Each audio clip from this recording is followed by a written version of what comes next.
Life is full of illusions.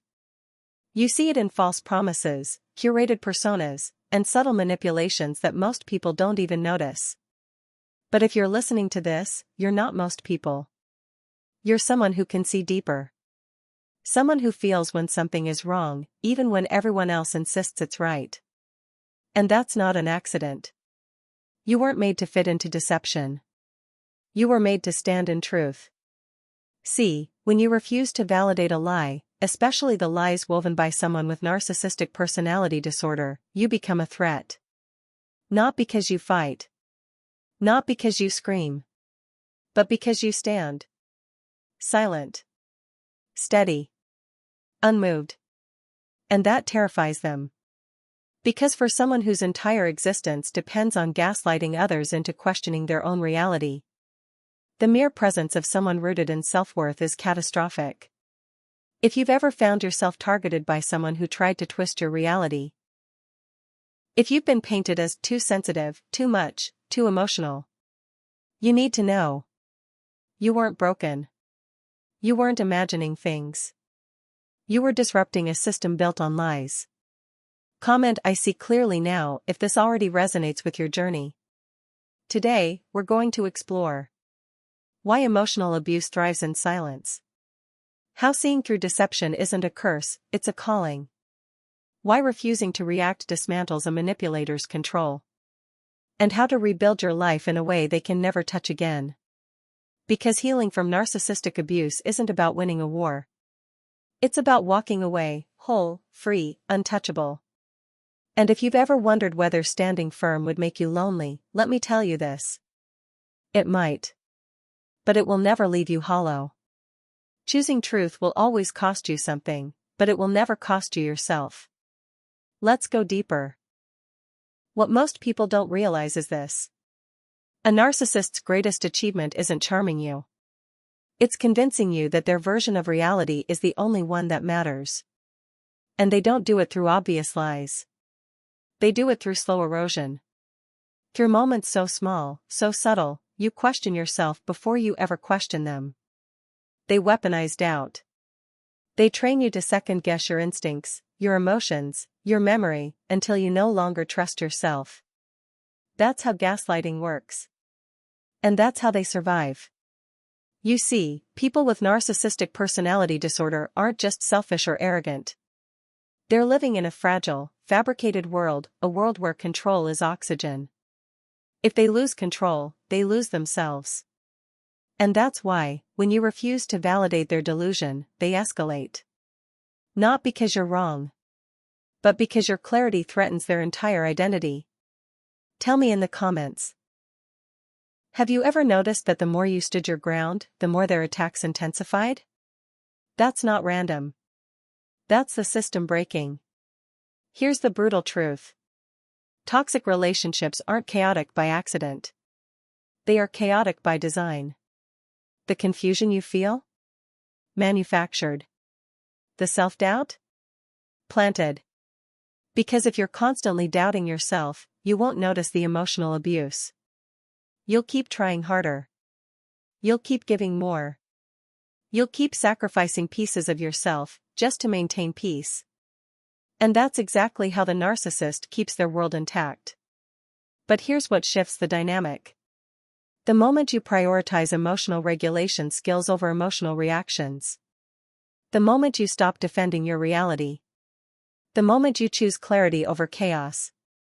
That's the moment their illusion begins to crack. Because truth, steady, grounded truth, is unbearable to someone who survives on lies. If this is landing with you so far, stay with me. Because in the next part, we're going to talk about the invisible scars of relationship trauma. And why your body might still be holding on to survival patterns even long after the narcissist is gone.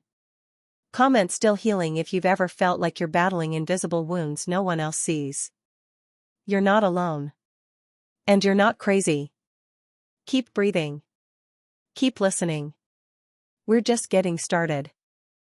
You may have left the narcissist. You may have gone no contact. You may have physically escaped the toxic environment. But your body, it remembers.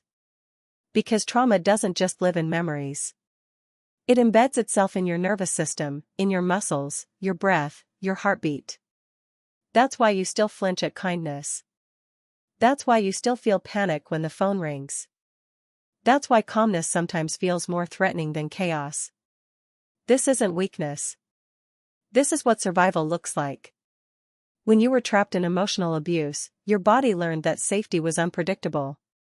That love could turn into rage without warning. That silence could mean abandonment or attack. And so your system adapted. It became hypervigilant. Scanning for danger even when none was there. Anticipating betrayal. Bracing for emotional whiplash. That's what we call relationship trauma. And unless it's consciously healed, it lingers, years after the abuser is gone. Drop a broken heart in the comments if you've ever felt exhausted from constantly being on alert, even in safe places. The good news? You're not broken. You're not crazy. You're just living in a body that hasn't fully realized it's finally safe. Healing starts with recognizing this. Your triggers aren't signs that you're failing. They're signs that your body is trying, desperately, to protect you. But protection without regulation becomes prison. That's where emotional regulation skills come in, skills that no narcissist ever wanted you to have. Because when you know how to soothe your own nervous system, you break free from their last source of control.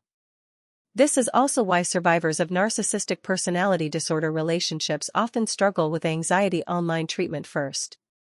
Not because they're crazy, but because anxiety is the residue of living in fight or flight for too long. Platforms offering online therapy, especially those specialized in trauma recovery, have become a lifeline for millions.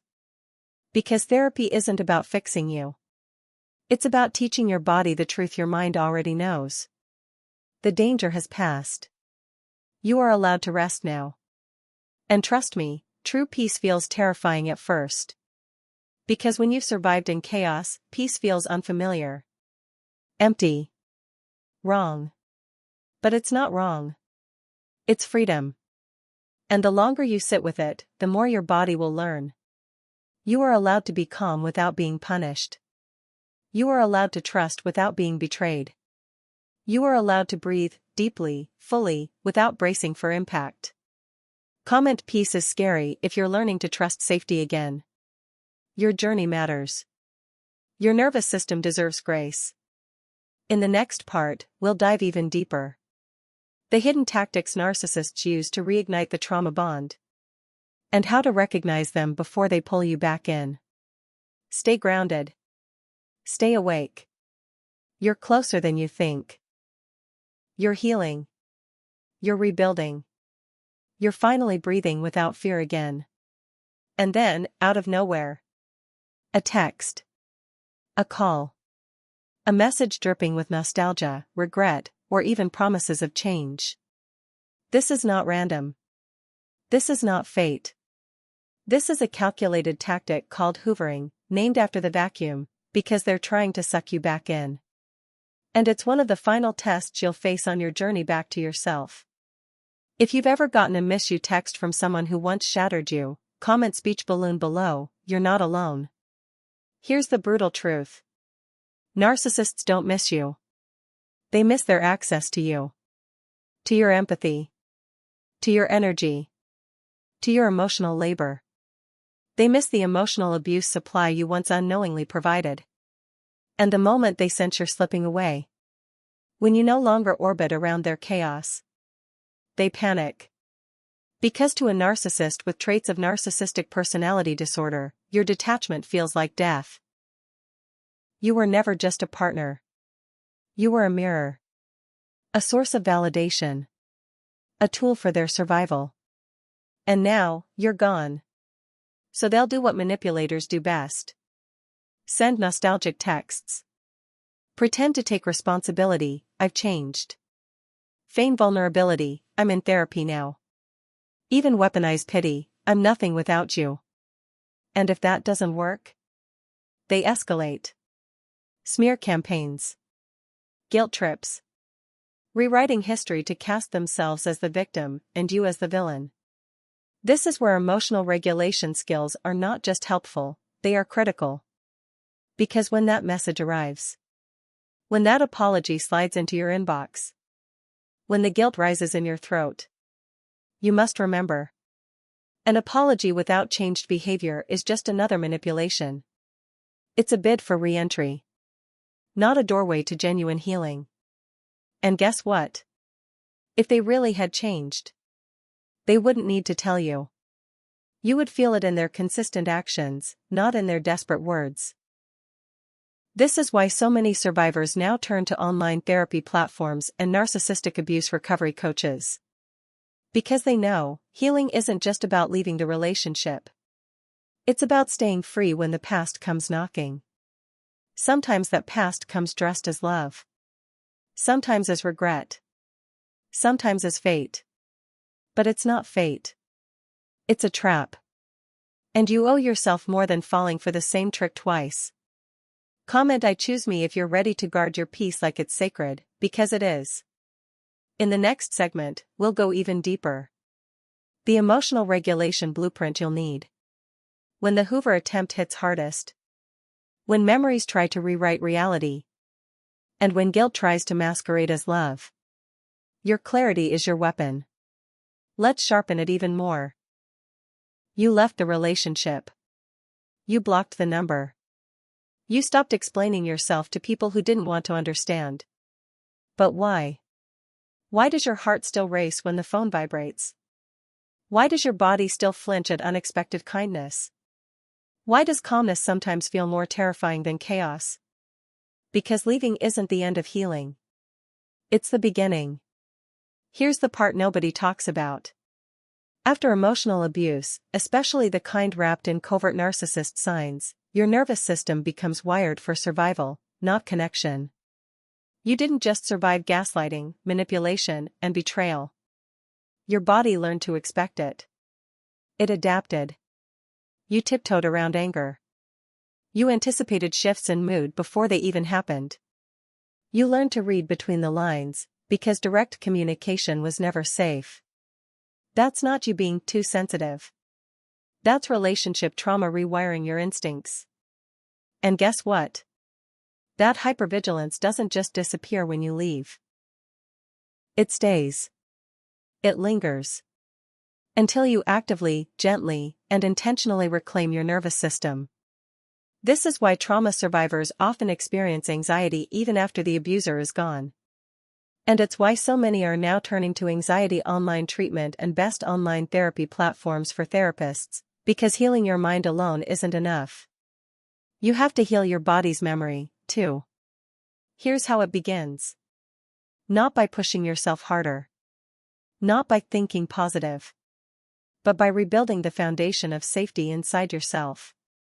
Tiny steps, like grounding your body when panic rises. Naming the feeling instead of suppressing it. Practicing emotional regulation skills daily, especially when you feel fine, not just in crisis. Because emotional regulation skills aren't about forcing yourself to be calm. They're about creating a safe space inside your own skin. It looks like feeling anger without drowning in it. Feeling sadness without labeling it as weakness. Feeling fear without letting it steer your decisions. And here's the most important part. Healing isn't measured by how little you feel. It's measured by how safely you can feel, without abandoning yourself. That's why resources like online therapy platforms or working with a narcissistic abuse recovery coach are so powerful.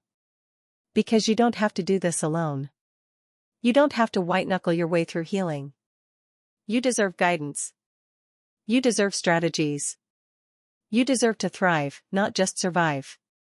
If you've ever felt exhausted from holding it all together, comment shield below.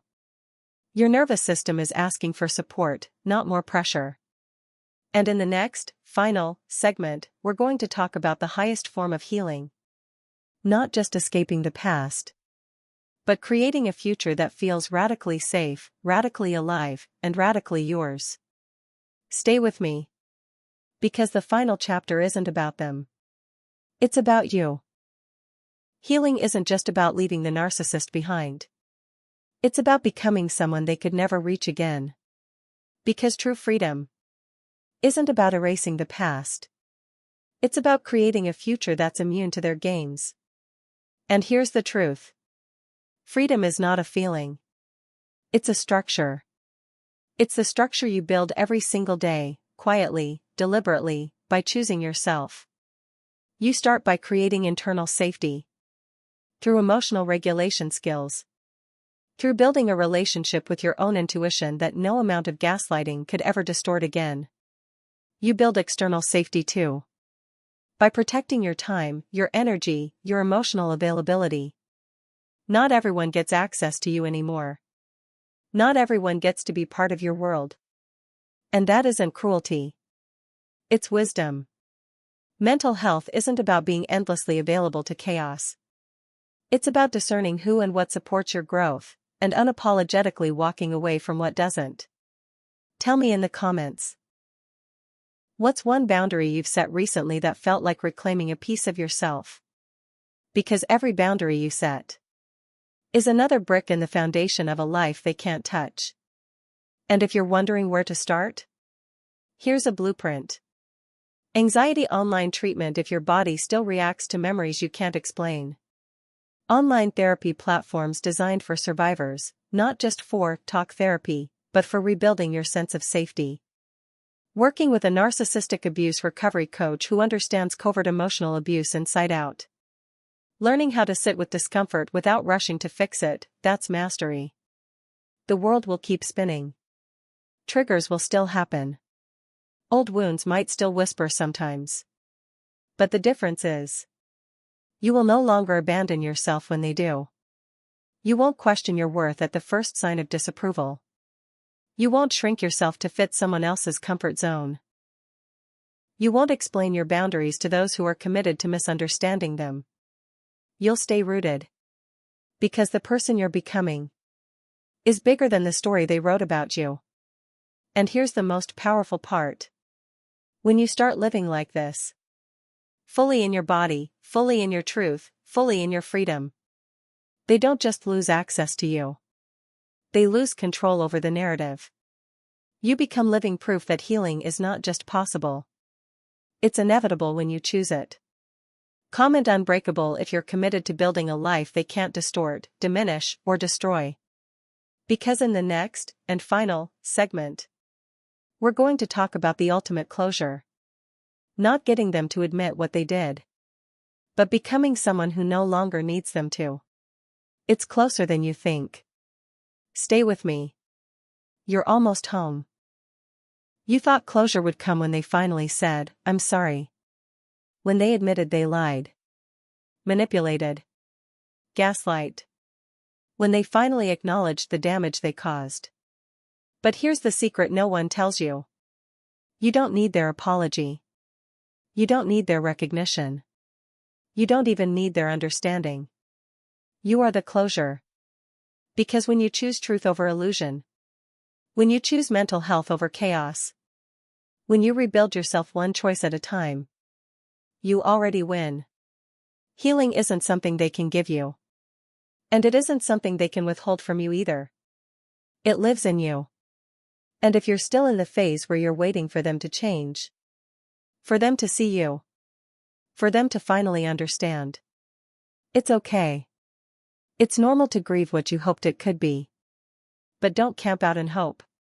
Hope in a toxic relationship is just another form of self-abandonment.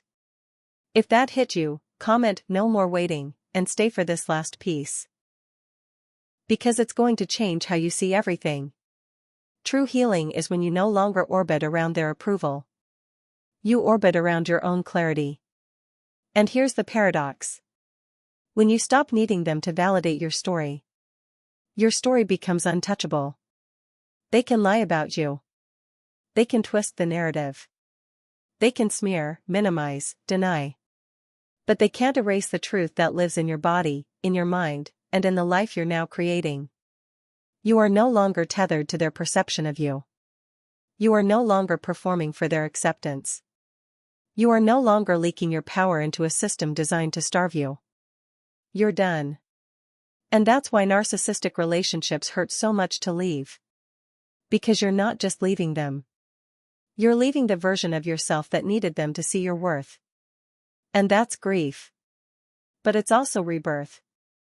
Anxiety online treatment can help if the echoes of that trauma still live in your chest. Online therapy platforms are here. Safe spaces where your story is believed, not minimized. Working with a narcissistic abuse recovery coach can offer maps for the places you've never been before. Places like inner peace, emotional sovereignty, real connection.